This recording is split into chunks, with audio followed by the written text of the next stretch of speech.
Another convicted felon gets a full pardon from Donald Trump. Full and unconditional pardon from President Donald Trump. The president announced it on Truth Social. A jury found Jenkins guilty back in December in a bribes for badges scheme. The judge sentenced him to 10 years in prison.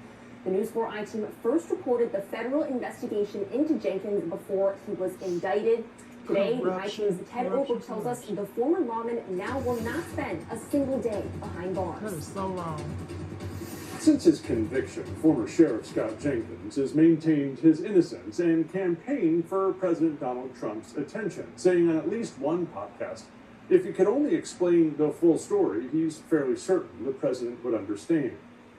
Jenkins says he was targeted by the Biden Justice Department for his outspoken advocacy for the Second Amendment and his willingness to deputize thousands of auxiliary deputies to get around possible gun restrictions.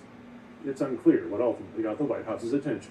During his trial last year, the jury saw photos and video of what prosecutors said showed Jenkins accepting cash and checks from people who were then given deputy badges, allowing them to carry firearms. And some of them testified they hoped it would get them out of speeding tickets.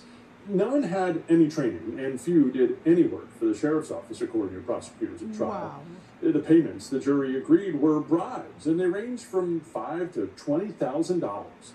Jurors heard multiple audio recordings taken by an FBI informant of Jenkins discussing the payments, including some from Rick Rahim, a convicted felon, who Jenkins not only deputized, but helped restore his right to carry a gun, too. Rahim was one of 3 men who pleaded guilty to bribing Jenkins. The jury saw an FBI analysis of Jenkins' finances. According to the FBI, Jenkins was spending beyond his means, and their analysis showed that money Jenkins said was given as a campaign contribution went instead to Jenkins' personal accounts. As he was sentenced to 10 years in federal prison, a federal judge told Jenkins, "The jury determined you are a criminal," adding, "You sold badges to wealthy men who thought they were above the law. Your actions undermine the public trust." Jenkins didn't say anything in court or to News 4 as he left that day, a convicted felon at that point, facing a decade in prison. Now that prison sentence won't be served. Our calls and emails to Jenkins' newly appointed appeals attorney were not returned.